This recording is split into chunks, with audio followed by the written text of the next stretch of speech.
My deep appreciation of theater history was instilled in me by Tom Empey, a college mentor to me and hundreds of others. While teaching Greek theater terms, he would grab the fabric of his slacks and say, "You see these pants? Euripides Eumenides," making light of content that could be considered rather dry and stuffy while still maintaining respect for the art, which is what I want to do with this podcast. For each episode, I invite a guest from the many paths my theater career has taken me down.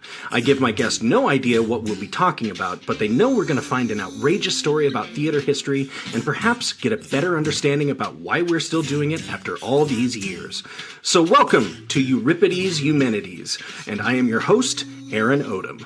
Apocalypse, apocalypse, I said, why you wanna show up now?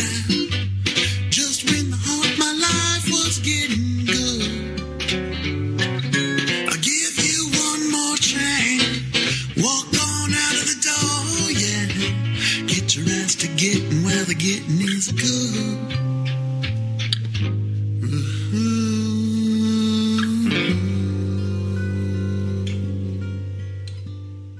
Good morrow, Eumenidites. This is Aaron Odom from Trident Theater bringing you another episode of Euripides Eumenides, a theater history podcast. On to the next 100 episodes! Okay, I know I'm getting melodramatic, but hey, I'm really proud of that. And not only that, I'm looking at the upcoming 4-year anniversary of this show being published. So thanks again to all of you new and returning listeners, and make sure to share the show with others if you're loving it. It truly makes the show grow and grow. Okay.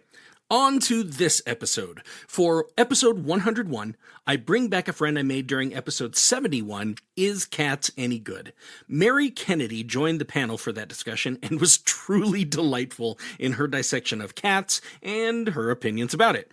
She'll share more of that as this episode begins, but if you haven't listened to that episode, I'd highly recommend it. I was thrilled to know that Mary would be on that episode and that Mary would be available for this one, as Mary has an extensive resume that goes back years, both in acting and stand-up comedy. Listeners may recognize Mary during her stint on the 7th season of Shameless, in which she played the character New Fiona. But others may have seen Mary on the stand-up comedy circuit or touring the one-person show Midlife Mood Swing, which she wrote. She's got some great new traction on that show, as I'll let her explain as we get started. And speaking of starting, let's just get right to it. So here is episode 101, Amusement Park Musicals.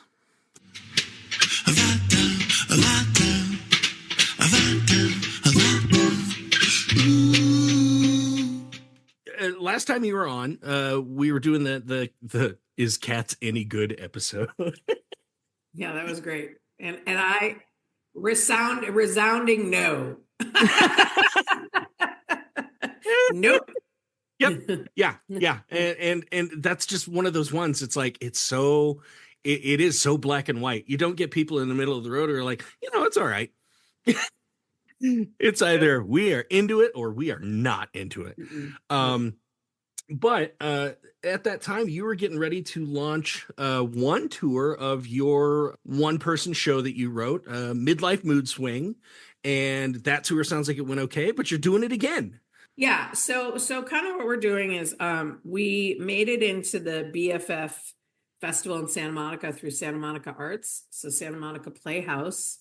We're doing that March 30th, and then we're going to Toronto, hopefully the 4th through the 6th of April. And then I'm in a rewrite, and you have the exclusive because we've not really made an announcement yet. I am aiming to go to Edinburgh with a version that's based on this one. So wow.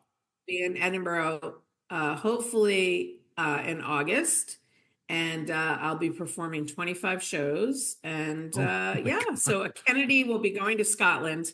And then that's the name of a new reality series, hopefully. No, Kennedy goes to Scotland. And then he goes to Scotland, infects everyone. I'm just kidding. Exactly. And then I'm going to go to Ireland, and this is another exclusive. I'm going to finish my second generation paperwork, so I can be a dual citizen, so I can work in the EU. So fun. So it's those are the big sort of bucket lists this summer. So I'll keep you posted. But yeah, no, we're really excited. That's awesome, Mary. That's great news. And And I'm just looking it up here again. I'll keep it in the show notes and everything. But for my listeners, that profile on Instagram is M Kennedy Comedy, right? Yes. Okay, so people can follow your progress there and see what's going on. And obviously the stand up is still doing well for you. It seems like. Oh yeah. I went to Toronto with Brian Kiley. I did a one-nighter with him, and he was the head writer for Conan. Yeah. And so we had we're both from the Boston area, so we had a really Oh, it's man. kind of fun going to Canada and going, go Pats, go Red Sox. They really like it, especially in Toronto. They want Toronto, go Blue Jays, but you know, Right. we played nice. I mean, Canadians don't get that ornery. If we went to New York, that would be another story. But Oh yeah, absolutely. No, they're like, oh, okay, you can have your team. That's sweet. yeah, That's that's nice. great. Yeah, let's, That's great that you're supportive. Exactly. Yeah, me, I'm an NBA fan, so and NHL, so I'd be going go Raptors or Leafs, but Yeah. that's just me. But all right, well, that sounds great. I'm very happy for the progress of Midlife Mood Swing, and I hope it does. I mean, Edinburgh, that's a big deal. That's pretty cool. Yeah. That's pretty cool. And it's, you know, I'm going with a producer, and she brings 8 shows with her. So I'm all about community. I'm too old to like go and do it by myself, and, you know, be in Scotland by myself, and, you know, being the town crier on the little apple box going, come all to my show. No. Yeah, I did that in my 20s, you know. I have the same problem. I'm like, I just want to create this stuff. I don't know how to get it out there. You go find it. You go find it, all you people. Yeah. So I will. I mean, it is 4,000 shows go to Edinburgh. So I really do have to, like, you know, but I hope the Kennedy name and my stint on Shameless gets me some notoriety. We'll see. Right. Absolutely. Okay. Well, I brought you here for a reason. Okay. And I do have a question for you. You know, I do like to start these out with a question, but I'm going to ask it later. Okay. And I didn't want to send it to you early. I wanted to get like a legitimate, spontaneous response. So I'll start with a little anecdote here. The other night, I wound down for the night by rewatching one of my all-time favorite movies, 1990's Dick Tracy, directed by Warren Beatty, who also played the title character. Just a great movie. Bright colors, terrific performances, amazing camera shots. That one where he's running and then it turns to silhouette. I was like, that's got to be the simplest camera trick, and it just is amazing. And let's not forget the amazing costuming and makeup that brought so many Dick Tracy villains to life on the big screen. But Mary, something struck me this time watching it, and I've circled back to it many times. Broadway legend Stephen Sondheim was hired by Beatty to write 5 original songs for the film, all of them like tunes you'd hear in a jazz club, ranging from great dance numbers to mournful ballads, most of which were performed by Madonna at a particular high point in her career. Yep. And as I was writing this, I remembered a story from a buddy of mine in college. I think he had an aunt who lived in Denver, and she was a massage therapist. And on one of the many tours Madonna did in the 80s or 90s, asked to have a massage therapist at her hotel or at the arena she was performing at or whatever. And so my friend's aunt got to go do it. And she got in the room. There's Madonna. And you're like, oh, I can't be starstruck. I got to be here and be professional. And she says, okay, I'll lay out my table and everything and get the nice music going and the scents and everything. You can go into the other room and get undressed and everything, and then come back and get under the blanket and we'll be fine. So she sets up and then says, okay, come on in. And she has like her eyes down to the floor, like being respectful. And Madonna comes in and gets under the sheet and everything. And my friend said his aunt was basically completely awestruck when she lifted the blanket, because she said, I work on a lot of bodies. I see a lot of different bodies and a lot of different shapes. The way she described Madonna was like she had just come across the Holy Grail. She's like, this is absolutely the best body I've ever seen on any person. Wow. I mean, it was that phase where she was like deep into yoga and everything. And yeah, but and I told this story to Andrea, the woman who walks beside me, and she's like, yeah, no kidding. Yeah. Well, listen, If they did that to me now, they'd see a perimenopausal body, but it's fine. It got me work on shape. and also beautiful in its own right. Yeah, thank you. So but God bless Madonna. I mean, and she's got a kick-ass body in her 60s. And so, yeah, right. God bless. Yep. But bringing it all back to Dick Tracy, like I seriously tear up every time I hear Madonna and Mandy Patinkin sing that song, What Can You Lose? It's like 2 minutes long and it just rips your heart out. But also, just as a sidebar that I didn't even realize until researching this episode, Sondheim got Mel Torme to sing one of the tunes as though it's sung over a radio. So you're just kind of listening to it in the background, but it's Mel Torme. It's actually him. Yeah. Just, I can just put in a call to a friend. Anyway. But Sondheim's songs interweave themselves into the plot so seamlessly to help carry the story along, something that by the 1990s, I'm sure Sondheim could do in his sleep. It got me thinking, with the Sondheim songs already out there written to accompany the story of Dick Tracy, Mary, I got a big ambitious streak for you get those sparks. You're like, I could do this. I thought, what if I could use those songs and write a stage adaptation of the film? Yeah. Worse. Like a big broad, I think that, stranger things have happened on the Broadway stage. I think there could be some wheels there, right? Yeah. So I started to look it up and see if it had ever been done and what might have happened to previous attempts, right? I'll get back to this later. But what I do know is that several of the songs were used in different iterations of Sondheim's review, putting it together. And Madonna released several of the songs on her album, I'm Breathless, named after the character she played in the movie, Breathless Mahoney. So during the Blonde Ambition tour, Madonna performed a few of the songs for her Madonna fans, not Dick Tracy fans. Right.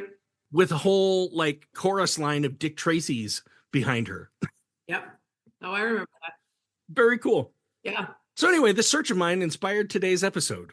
Oh. At this point, I'm going to take the steering wheel and pull it really hard in one direction or the other and ask you the question that I have for you today.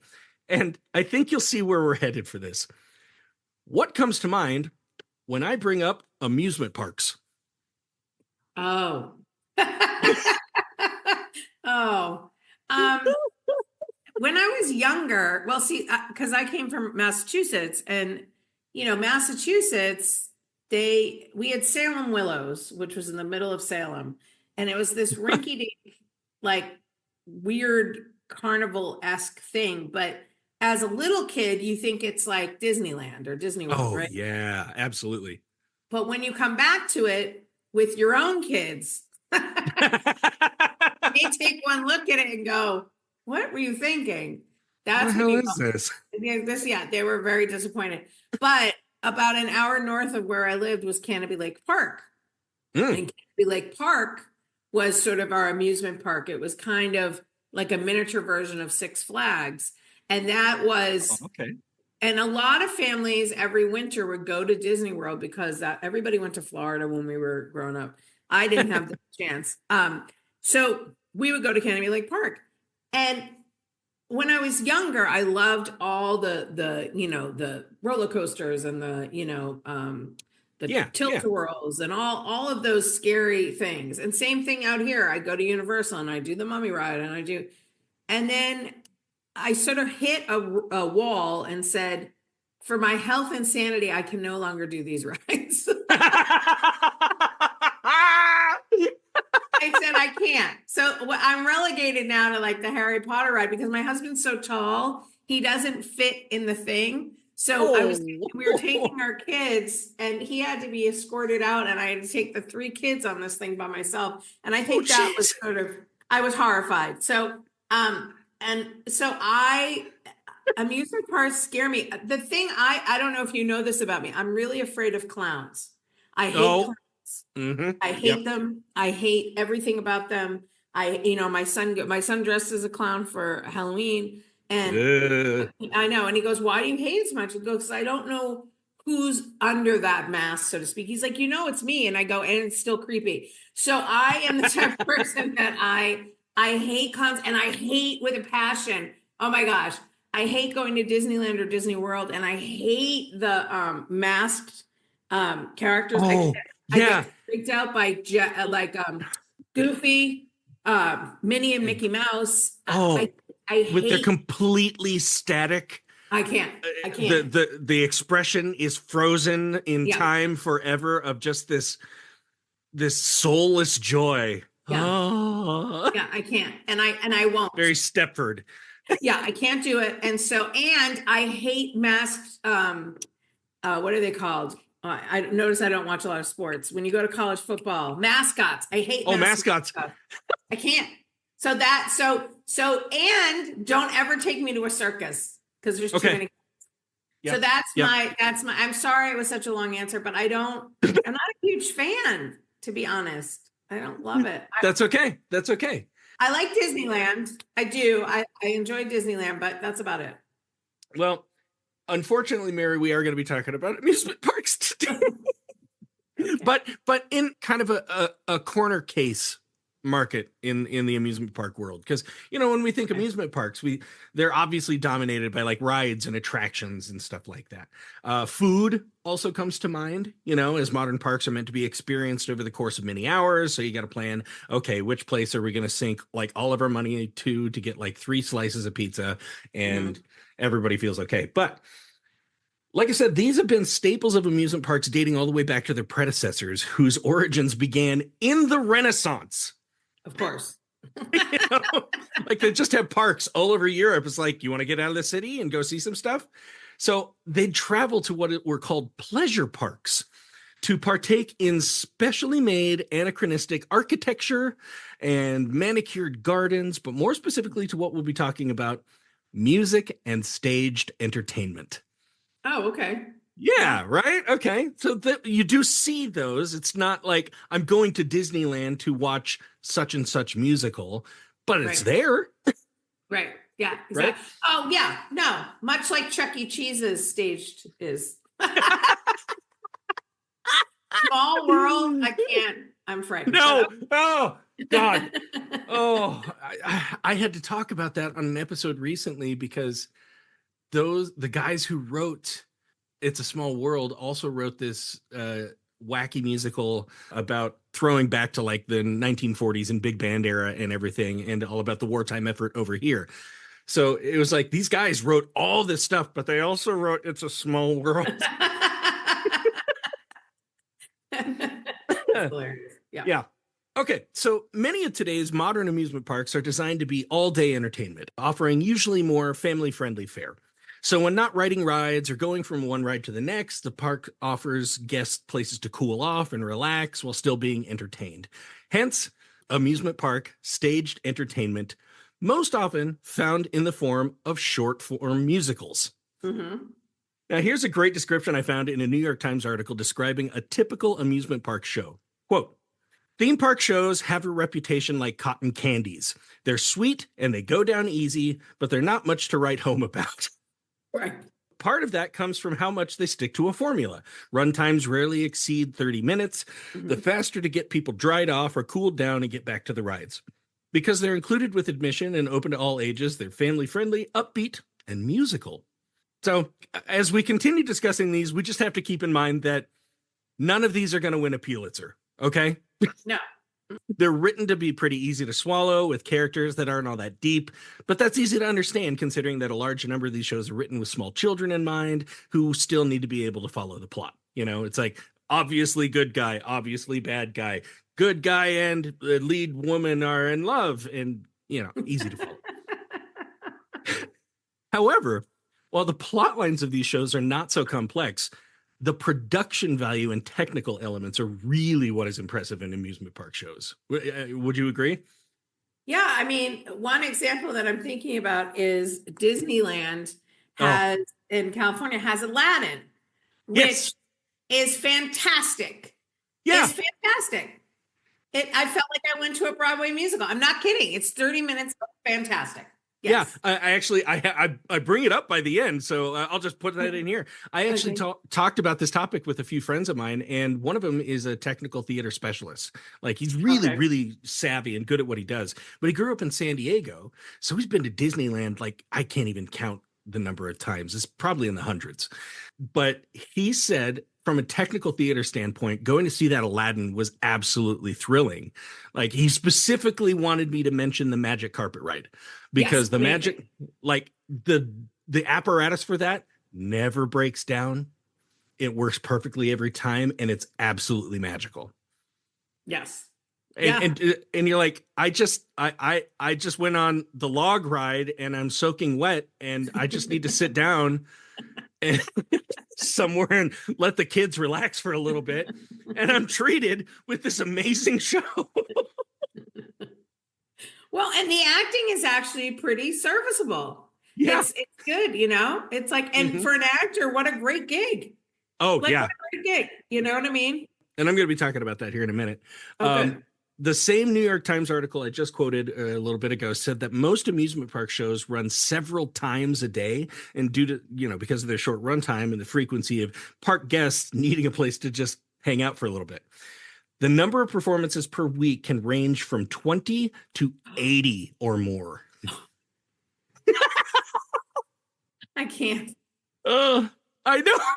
Well, and that shows you. So when I worked for Equity, these fall Yep. under the AGVA union, because Equity could not unionize Yep. yeah.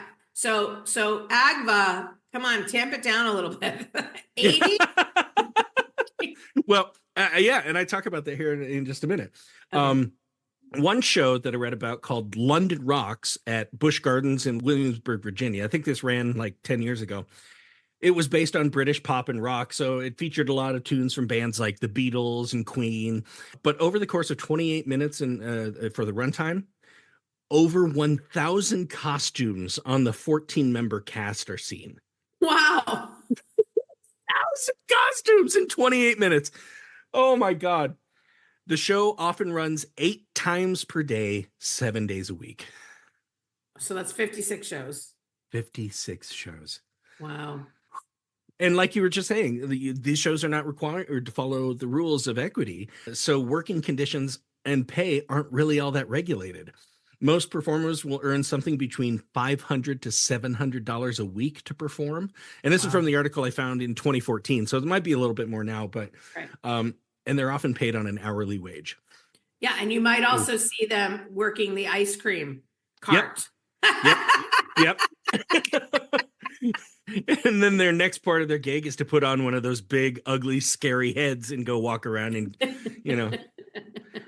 there's some meme that I saw somewhere, and I know you've probably seen it too, of a Minnie Mouse with the head pulled up a little bit, and it's this little Mexican guy with a big mustache, and he's just like leaning on a railing and smoking a cigarette. Yeah. That's the magic of Disneyland, kids. See, I told you. Uh-huh. Like, I'd rather see him actually without the thing in the dress. I'd be more comfortable. Well, anyway, nonetheless, this type of show has been a great vehicle for a lot of actors, like you were just saying, to add some credits to the resume as well as get some pretty decent exposure. Yeah. Some notable alumni of theme park shows that this New York Times article mentioned include Jeremy Jordan, Wayne Brady, Joey Fatone, Tay Diggs, right? I love him. Oh, he's so good looking. Yes, he is. And composer Stephen Flaherty, who went on to write the scores for musicals Ragtime, Seussical, and Rocky. Yeah, sure. Got to start in these little 28-minute musicals. I love it. Now, at this point, I do want to take a moment to sidebar the conversation into another form of stage entertainment at theme parks: stunt shows. Oh, yeah. Oh, my God. If they're done right. And I've seen a couple, and I'll never forget two of them. The one that I come back to every time, and you mentioned Universal Studios earlier, was that Waterworld one. Mm-hmm. The Waterworld, that just blew my mind, and it still does. I keep going back to YouTube and like watching it and going, my God, that was amazing. I mean, it set the bar for me as far as stunt shows go. The range of spectacle you see. They had hundreds of pyrotechnic effects, jet ski stunts. The actors make huge falls from high vantage points into pools of water. Mary, they throw a seaplane at the audience. Yeah, no, I know. I've seen it. I know. I'm like, it's just somebody went, what if we did that? And it works every time. And it's better than the movie. Yeah, right. And it's like it's almost a forgettable IP. Sorry, Kevin Costner, hire me, but it is better as a movie. Right. Um, Now the other one that I remember was at Six Flags Magic Mountain, and it was a Batman something, named after one of the villains, and the villain wasn't even in the piece. And I don't know, Mary, but maybe it was the bar set for me by Waterworld, or maybe it was the day I went. It was a hot day. That cape and cowl can get kind of hot, I'm sure, in the Southern California July sun. But it just didn't have the coordination. Like, people are throwing punches, and the person isn't receiving it right away. And if they are, they're not selling it all that well. And I'm like, God, okay, maybe this is show 56 for you guys. I don't know. Anyway, so I just had to say that I love stunt shows, and it's another great vehicle for people to get out there and get their name and stuff. And that was the thing that I liked when every time I've seen it, they bring out a few of the people, and they're like, this person was in this show, and this person was in this show. So you're like, these are actual working actors. They're out there right now. This is just another part of their gig for this month. Yeah. Pretty wild thing. Anyway. Yeah. But let's get back to some of the shows that have been seen at amusement parks over the years and what audiences could have experienced. And to my delight, many of these musicals come from IPs that weren't originally musicals. Oh, that's going to be fun. Okay. Okay. So the first one I got, The Singing Sorceress, Celestina Warbeck and the Banshees. Warbeck, I'm sorry. This played at Universal Studios in their Harry Potter attractions for a short time beginning in 2014. According to the Potterverse, although she never really appeared in any of the Harry Potter books, Celestina Warbeck was a magical jazz club singer that was meant to resemble and sound like performers like Shirley Bassey. Oh, okay. Okay, so just this big magical musical lady who's, got pipes like Liza Minnelli. Oh, great. Yeah, okay. The 13-minute musical is very jazzy in its presentation, with lots of 3- and 4-part female harmonies, lots of feathers and sequins, and features music by composing team Alan Zachary and Michael Weiner, who also wrote the Broadway musical First Date. Good for them. But what a jump. It just, I know a novelist, and he had a book just sitting in his like a drawer in his desk. Like, he'd locked it years ago. He's like, I'm never pulling those out again. 25 years after he opens it, he pulls it out, and now it's Longmire. Oh, wow. Yeah, he's local here. Oh, that's amazing. Yeah. But it's just one of those things, like, they write so many things, you never know what's going to take off. So here you've got these guys who are like, well, they're asking for musical writers at Universal for a 15-minute Harry Potter jazz number. After you eat you drink your birch beer or whatever the hell they give you. Right. The butter beer. Uh-huh. Yeah. Yeah. And you're like, oh, that was fun. Oh, look, the broom ride is ready. Okay. Yeah. And for an actor, that's like, it's one for me. As a comic, we have hecklers. For them, they have amusement rides. Gotta run. Thanks. See you later. Yeah. And as of this recording in November 2024, guests can still see the Singing Sorceress at Universal Studios Orlando in the Wizarding World of Harry Potter. Oh, you can? Oh, good. Mm-hmm. Mm-hmm.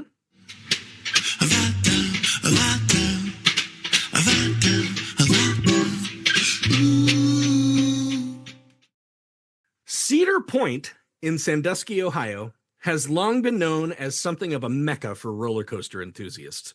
Cedar Point pops up in the news every now and then as they have invented yet another amazing attraction with record-breaking statistics or characteristics. Oh my God.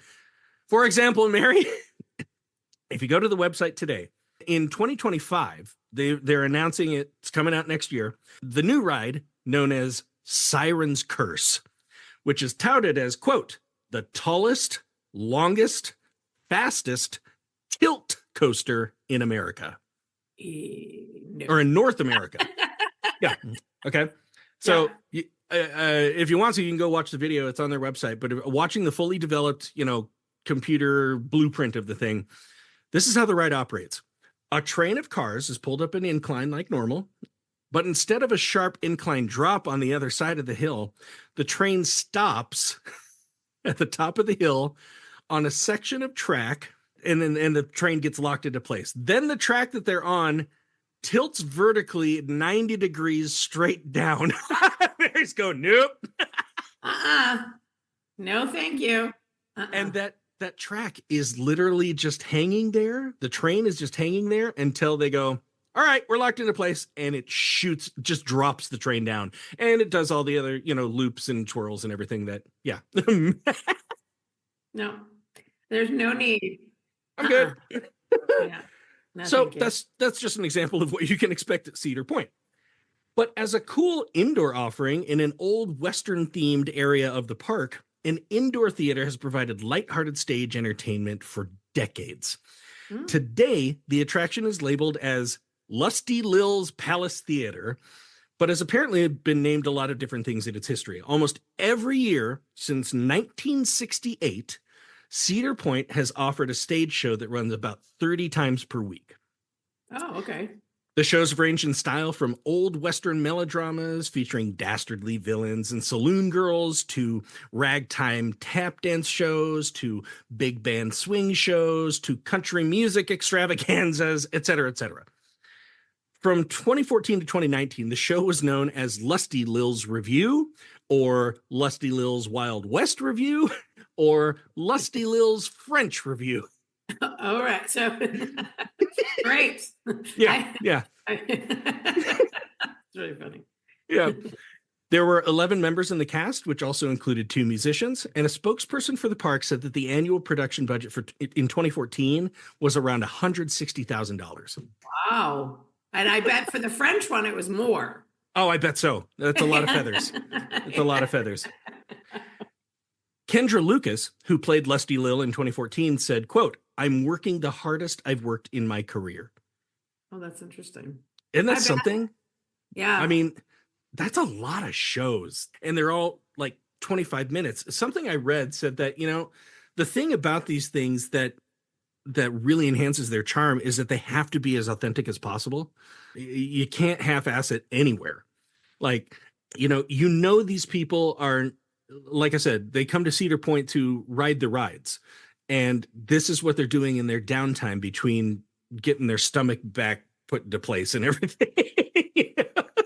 Yeah. Or if you have fussy kids, this is perfect, to bring them in, Yep. Oh, hey, let's go inside and not be in the sun for a little while, and you can have your drink and everything. One that I'm going to be talking about later, like it said, get there an hour early so we can make sure that we get everybody in, and we want to fill the theater.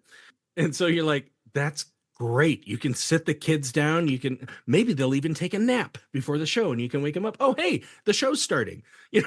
Yeah, it's great. I mean, for parents, that's probably one of the biggest nightmares is when you take your kids to a theme park. I took my son there at 3 and my daughter there at 5, and it was frightening. Yeah. Now they're older, but it was a lot of work, and it was. Oh my God. Yeah. Mm-hmm. Yeah. Now, I'm going to go ahead and give you a guess on this next one we're going to be talking about. But since we're talking about short stage musicals that have been developed from existing IPs, I'd like you to think of a property that normally would make many of us probably think, who thought that would work? Okay. And I'll give you a hint. It's based on one of the old Universal monsters. Ooh. There was a lot of them. Is it the Monster of the Blue Lagoon? You got it! The creature from the Black Lagoon. Blue, black. I combined the Brooke Shields movie and okay. I would like that a lot better. A teenage erotic film interrupted by this big squishy fish monster. As it should be, because that shouldn't have been done. You're naughty. Wow. Naughty. Oh wow. All I can see is that animal. Or whatever. Oh wow. Okay. So they did that. Okay. The Creature from the Black Lagoon, the musical, premiered at Universal Studios Hollywood on July 1st, 2009, and its opening was attended by actor Julie Adams, who played the heroine in the original 1954 film. Isn't that so cute? That is adorable. Now, here's a description from the press release about the original production in 2008. This is the press release was given in 2008. They put the show out there in 2009. Here it is. Okay. The new musical attraction has approximate 25-minute running time and a storyline that has been updated from the original screenplay to infuse some romance and comic relief with extravagant stagecraft, acrobatic choreography, and a hilarious and contemporary musical score, certain to keep the production moving at a sizzling pace. They took some press release from a different show. Like they said, all right, well, this is good enough. Let me put this in. That doesn't sound at all like it should have been. Like Creature from the Black Lagoon? Yeah. Sizzling? Does he catch on fire? Sizzling pace. Keep it moving. Yeah, keep it moving. I can't. Now, Okay. the creative team, though, was truly impressive, with credits ranging from a Tony-nominated director and choreographer, designers who have created stuff for Cirque du Soleil and the Olympic Games opening and closing ceremonies, all just top-notch talent. Now, I watched most of this because, Mary, you can watch like any of these on YouTube in their entirety. Like some dad who's just trying to like, kids, shut up. I'm going to record this, and takes their phone out and records the entire thing. And while the storytelling was pretty corny, the production elements were really impressive. The creature got this major upgrade. He looked a lot more like Predator from the Predator franchise than the old 19. Yeah, it was really cool. He had like all this like these dreadlocks coming down from his hair and stuff. And he looked really awesome, actually. But this cool looking creature is still crooning and swooning over the heroine who falls into his lagoon. Oh, God. Okay. There's one point where like she passes out and he takes her back to his place, you know, his cave or whatever. And the lights come up and he's got what looks like, you know, a drink shaker, and he's shaking the drink. And it's supposed to be some sort of a tonic that's going to help her, like, you know, like they're smelling salts or something like that. He's so debonair. And he's doing like a little shuffle, like, it's so funny. Oh my God. The creature. Yes. And now he's on, he's on a dating app. Yeah. Hook, line, and sinker. Yeah, exactly. Oh God. Okay. But, you know, we can't really talk about these musicals anymore unless we talk about Disney. They're just such a major player in this market. So I'll start by bringing this back around to Dick Tracy. You know, I was like, oh, has this ever been done before? Evidently, when the film was released in 1990, Disney agreed to allow Warren Beatty to direct this dream project as long as he could do it with a budget of $20 million, which is around $48 million today. And you're talking about a big summer blockbuster. I mean, that's like a third of the cost of movies today. Yeah, Red One was $250 million. Oh my God. The Christmas movie that Rock is in. Jeez. Yeah. Mm-hmm. Now, the film got completed with a budget of $30 million, $10 million of which went into promotion. Dick Tracy was everywhere in summer of 1990. I remember as much as I had a t-shirt, the breakfast cereal, and the little wristwatch. Yep. My brother did too. Yep. But part of that promotion was a stage musical at Disney parks called Dick Tracy Diamond Double Cross. In this story, Dick Tracy rescues a rare diamond from villain Big Boy Caprice, who has his goons steal the diamond for his main girl, who has said she won't marry Big Boy without the diamond. So fortunately, like in any good melodrama, Dick Tracy foils the hapless villains and saves the day. 30 minutes. You're done. Good. Diamond safe. Good boy. Yeah, great. Diamond Double Cross apparently went into production before the movie was even released. Really? So it was just hype machine. If you're coming to the parks, we want Dick Tracy in front of you, and you're going to go see it. But I guess they might have premiered close to the same time. But yeah, like while that promotion machine was going on, and Warren Beatty, who apparently never did interviews, is going on Johnny Carson. He's going on David Letterman. He went everywhere with like the same question set, almost the same interview. He was everywhere promoting this thing. I guess a lot of that also had to do with Disney felt like they were taking a really big risk by having a Warren Beatty movie under their banner because of his, reputation as a womanizer. Yeah. And they're like, but he makes really amazing films. So, just let him do it. And just like in the movie, all the bad guys had the makeup that exaggerated their features. And Right. like you look at it in the movie and you're like, this is really great stuff. And it really holds up, even in high def today and everything, they're really great. But in the musical, it almost looked like those fake heads we've been talking about that just kind of slide off. And it's got, a crooked nose or a big mustache or something. It was really something. The musical featured at least 2 of Sondheim's songs, and the musical was only about 30 minutes, so they really couldn't fit them all in. But yeah, I guess that one I don't even think it lasted through the year. I think they closed it like by the end of 1990. Yeah, because I went there for my spring break in 94 and it wasn't there. Yep. Yeah. So it was gone. But they had that ride though. They did have the ride that I went on. Yes. Mm-hmm. Mm-hmm. So that stayed. Yeah. And some of those have stuck around for a while. Like, this was about 8 years ago that I think I went with my kids, and they had that whole section of the park for A Bug's Life. Oh, yeah. And that's still there? Okay, good. Yeah. I'm like, that movie's 20 years old now. I guess the kids still watch it. Okay. Yeah. Now, speaking of those Pixar movies, another Disney property that apparently caught a lot of interest in parks was the Finding Nemo stage musical. Yes. And this is mainly told by puppeteers with enlarged versions of the film's characters like Marlin and Dory, and of course Nemo. The flimsy story still captured the hearts of children and their families, mainly by production values alone. I started talking about this with Andrew, the woman who walks beside me, and she took her kids to Disney World, and her daughter got to go on stage for the interactive part. And she got to get up with the screen and touch the turtle or whatever. And he, responded to her, I guess. And that's the magic of it, Well, yeah, because now there's a submarine.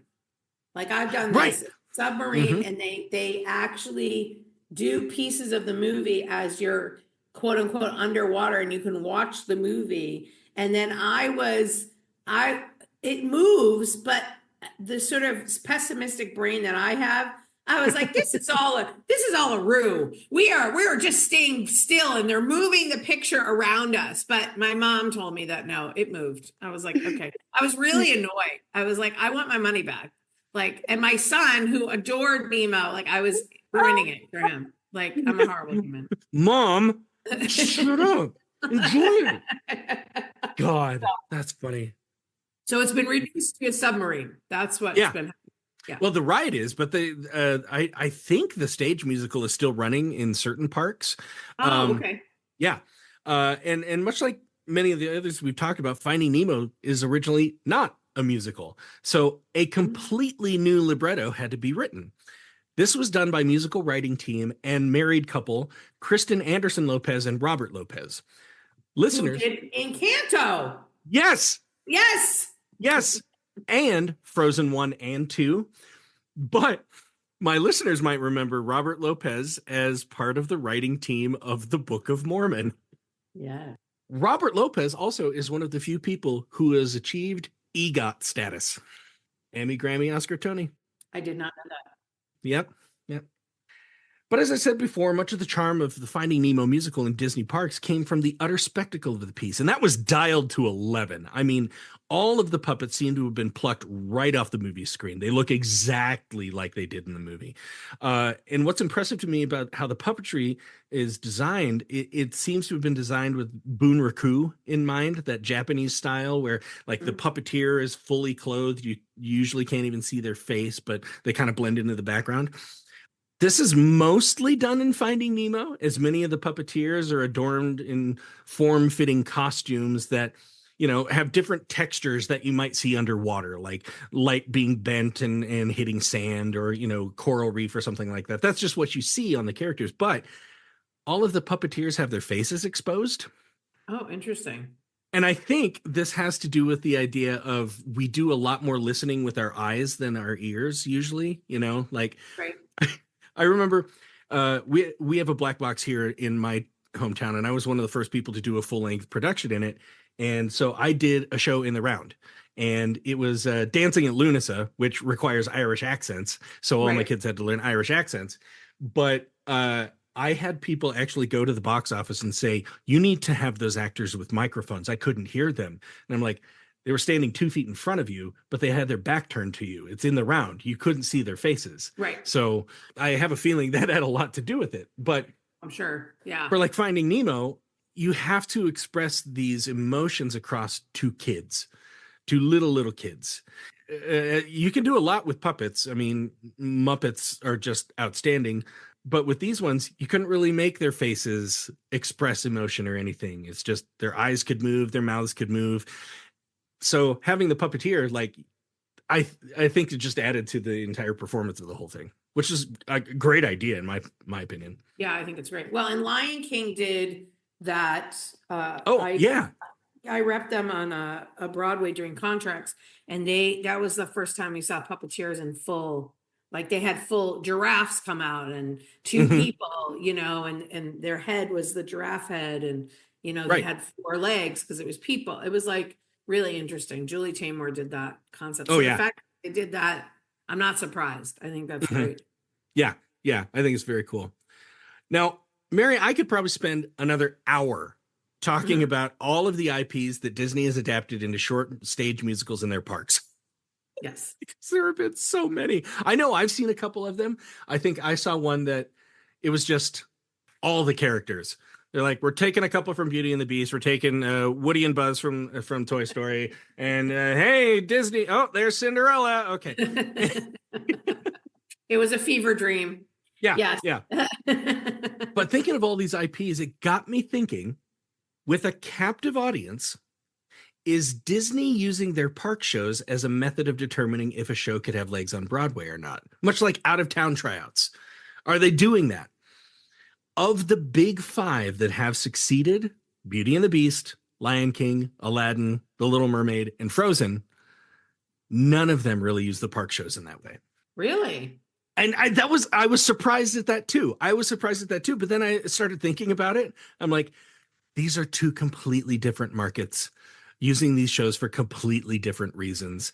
They're not waiting for the dad with 6 kids to go, well, what did you think about Frozen? Yeah, that's probably right. I mean, I got to tell you, when you're in the weeds with your kids, the last thing Yeah. you're doing is going to a Broadway musical. Yeah. I mean, No, you know exactly. what I mean? You're not, I mean, Keep it down. They're singing. yeah, or I think I understand that, but I can tell you, when I was working for Equity, it was kind of a shock amongst sort of the community. And some people were pissed off that Disney came in because they Mhm. felt that it cheapened the Broadway musical until there were parts open for them. And then actors changed their tune and said, well, of course I'll play Scar. Like, I mean, you know what I mean? Like, so but it was interesting representing that because, and it was a different kind of cast because I would go and meet with all the casts about Actors Fund when they would donate their Sunday performances. And I would meet the different casts, and the cast from 1776 is very different than the cast from Lion King or even Beauty and the Beast, because Beauty and the Beast was a vehicle for celebrities because Debbie Gibson Yes. was now Deborah Gibson. Deborah. So, and we had to address her as such that it was a different kind of, Brandy came in. I mean, Yep. it was a definite celebrity vehicle. And I think, and I could be wrong, correct me if I'm wrong, is Wicked part of the Disney now? No. Okay. It's a completely different thing, which is funny because the film adaptation or the first part opened this weekend, and it's killing. It's killing. Well, yeah. And I mean, that's a star vehicle. I mean, they have Adriana Grande and Cynthia, so Yep. I think that's what it was. But a lot of people diehard Broadwodians, I guess you'd say, they were pissed, you know, and then they went and saw the show. That's Like funny. when I saw Lion King, I was breathless. Like I Yeah. was in the sixth road, I was breathless at Hmm. how amazing. And in a weird way, you forget about the cartoon. You Yes. forget about it and you are brought into the sheer spectacle of it. And, you know, Julie Taymor, who's an incredible director, she Yeah. directed. So Yeah. I agree with you. I'm sure the executives at Disney, because I negotiated with them a lot, would go, "Oh, wouldn't it be great if we could just do previews? Could we save so much money on the bus and truck?" But I don't think that happened. No, no. And the only one that I think even took something from the Disney park one was Frozen. Mhm. While there have been several versions that have been seen at Disney parks and on Disney cruise lines, Frozen, live at the Hyperion Theater, opened in 2016 and boasted an hour-long runtime. And from what I understand, had a pretty similar sequence in which the ice staircase that Elsa creates was a major technical feat. You know, the one on Broadway, everybody was talking about that. But of course, on Broadway, this staircase often broke down. Yeah. Hello. In the parks, just fine. Yeah. But yeah, that was the only one that I could think, like, from the research that I did, that they took what was going on in the parks and went, well, let's try this on Broadway. But you know, I mean, you're talking Disney too. Like they have more money than God, and they can put it in what direction they want to. So it's like, if people are coming to the parks and they're seeing our shows, cool. But that's not the reason they take a show to Broadway. No. And they also cleaned up Broadway. I mean, Yeah, right. back then it was when Giuliani, when he was sane, was cleaning up the city, because I moved there then. He was cleaning up the city and he was excited to have Lion King. And I remember Lion King was right next door to Ragtime. And it Yeah. was this weird kind of thing. Like, and then when actors were like, "Oh, these are successful," like their auditions were insane. Yeah. Like, and it stayed there. It stood the test of time. They're still on Broadway. Lion King, Beauty and the Beast. Yep. They're Aladdin. still there. I've got a friend Yeah. in Aladdin, and he's been in it since it started, and I think he's been there 11, 12 years now. It's kind of phenomenal to me. I was reading about the Frozen at Disney. Where was it? It was in the Hyperion Theater. They completely refurbished in California Adventure for that show. Yep. It seats, I think, 2,500, maybe 2,000. I think it's 2,000. But they said for that show, they auditioned 3,500 actors. I believe it. Yeah. Yeah. For that hour-long show that is just meant to keep kids quiet for a little bit, or, the dream in their heart that someday they're going to be Elsa or Anna and have a sidekick of a singing snowman. Which could happen. It could happen. But anyway, Yeah. for better for worse, Mary, that's my story today. That's a little peek into the world of amusement park musicals, which have launched many a career. and for better or for worse, like I said, with flimsy storytelling, you still have people who are working their hearts out for something like this and doing it up to 80 times a week. Well, and listen, I got to tell you, and this is the truth. When I graduated theater school, a lot of my musical theater friends, they went right and auditioned for the parks in Orlando. Oh, yeah. Yeah. Because they have an incredible sort of apprentice program.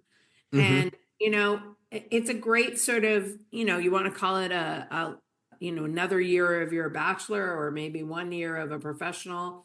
Mhm. It just gets you, and you're in, for all intents and purposes, you're in a safe place. Like Yeah. but you're on the parks, you live in the housing, and it's a great training ground because, say what you will about Disney, they know how to create, they know how to do product. And Yeah. I would love to have a Disney show on my resume. So, Right. Even one like that, like one of them that I didn't think I'd have time to discuss was Rogers the musical, which Yeah. was just kind of an offhand gimmick and remark in I think it was Hawkeye, the Disney Plus show. Yes. And it's all, it's a musical about the Avengers. But you got a kid who's an Avengers fan, I'm putting them Right. right in. But I am telling you right now, and this is for the record, if somehow Disney acquires Cats, if he's in talks with Andrew Lloyd Webber and that shows up at a Disneyland park, I will lose my mind. I cannot. I don't care if I am pet from the log ride or whatever. It is something new now. I don't care if I'm exhausted. I am not going to sit my ass in a Cats at Disney. I cannot. I won't. I can just see it. Little kids going, Mom, there's Grisabella. I want my picture with Grisabella. No, you don't. No, you don't. No. And then Andrew Lloyd Webber will, much like he did on 42nd Street, and I had to watch that, play his new song that he wanted to put into Cats. And then he'll do the opening ribbon cutting for Disney. I can't. No, I can't do it. I I'm done. refuse. That's it. I can't. And I look at people, I'm so sorry. Maybe this is why we're divided as a country. I look at people and I say to them, I go, I don't understand. Like musical theater people I respect. I go, how can you like Cats? How? But listen, there are diehard fans. Oh my God. Yeah. Yeah. And they're a diehard Frozen fans and they're a diehard everybody else. One of the blogs I read said that if Universal would have put just a little bit more thought into it, they might have actually been able to make Creature from the Black Lagoon into something of a Rocky Horror phenomenon. Absolutely. It was just goofy and campy enough that, I've wanted to do an episode on the musical Bat Boy for the longest time, because it is so wacky and weird, but at the same time, like there's a lot of genuine heart in that show. And you're like, I'm feeling for this weird blood-sucking thing who at one point sings a song of lament to a cow's head that he just ripped off. Yeah. I don't think you're going to see that on Disney, but you might see that. You might see it at Universal or at Busch Gardens. You might be able to. Busch Garden. Yeah. Yeah. Not Scary Farm, maybe. Not Scary Farm. Yeah, exactly. Yeah. No, this has been a joy. And listen, I'm sorry I brought us all the way back to Cats, but it's the only place that I get to process. So I think it's appropriate that we spend a number of hours on this show dumping on Cats. You're doing the Lord's work. Thank you. Don't get sucked in, people. That's all I can say.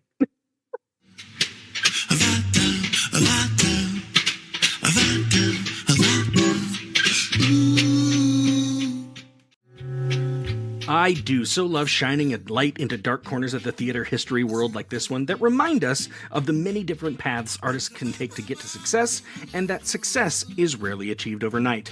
In just about any element of the professional world, there are many ways in which people can pay their dues. Sometimes it's as a sorceress jazz singer, sometimes it's the damsel in distress receiving flirtations from some amphibious creature. Who knows? But I want to thank Mary Kennedy for her contributions to this episode, and I would highly recommend you go to her Instagram feed at Kennedy Comedy to see everything she's up to. But for now, I'll sign off. This has been another episode of Euripides Eumenides, a theater history podcast. I have been your host, Aaron Odom. Another episode will be in your ears in 2 weeks, and I will see you at intermission.